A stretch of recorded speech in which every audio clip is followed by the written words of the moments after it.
በዚህ ዘመን የተሳሳቱ ስብከቶች አሉ። ሰይጣን ማንኛውም ሰው ላይ አለ የሚል ስብከት የለም። ሰይጣን ማንኛውም ሰው እየገዛው ነው፣ አይገዛውም። ነፃ ፈቃድህን ከተጠቀምክ ሰይጣን አይገዛችሁም። ፈቃድ እኔ ሰይጣንን አለ ይሁን ምን አለ መሰላችሁ? ቅዱስ ያዕቆብ ሲናገር ያዕቆብ ምዕራፍ 4 ቁጥር 4 እስከ 6 ሲናገር ምን አለ? ኦሆ በልዎ ለእግዚአብሔር እንብየ በልዎ ለጋኔን ወይርቅ እምኔክሙ።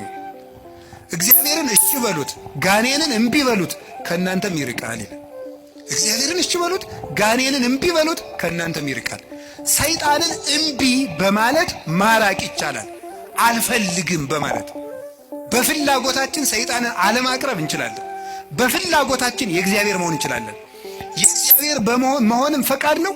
አሁን አንድ ሰው ይላል እንዲሁ እግዚአብሔር እንዲሁ ጥሩ ሰው ቢያደርገኝ ይላል። እንዴ የወራችሁ እንዴ ሰው እኮ እንጨት አይደለም፣ በግድ አይጠራም። ፈቃድ ያለው ፍጡር ነው። አስፈቅዶ ነው የሚያድነህ።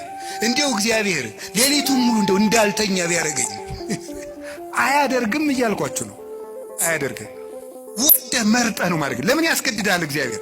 እንደ እግዚአብሔር ለምን ፈቃዱን ያጋጫል? ፈቃድ ሰጥቶ እንደገና ለምን ያስገድዳል? እንዲሁ እግዚአብሔር ዓለሙን ሁሉ ጥሩ ቢያደርገው ምን ችግር አለ? አያስገድድማ። ነፃ ፈቃዱንሳ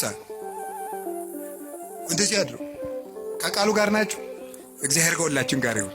ስለዚህ እግዚአብሔር እንድንፈተን ያደረገን በምንድን ነው? ነፃ ፈቃድ።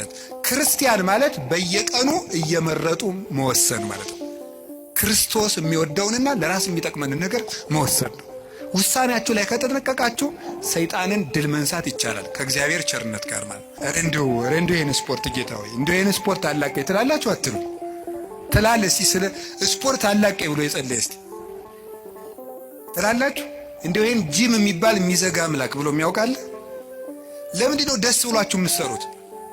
ስትራፖ እየያዛችሁ ደረቱ ጋር እየያዛችሁ ለምንድን ነው ያን የምትሰሩት?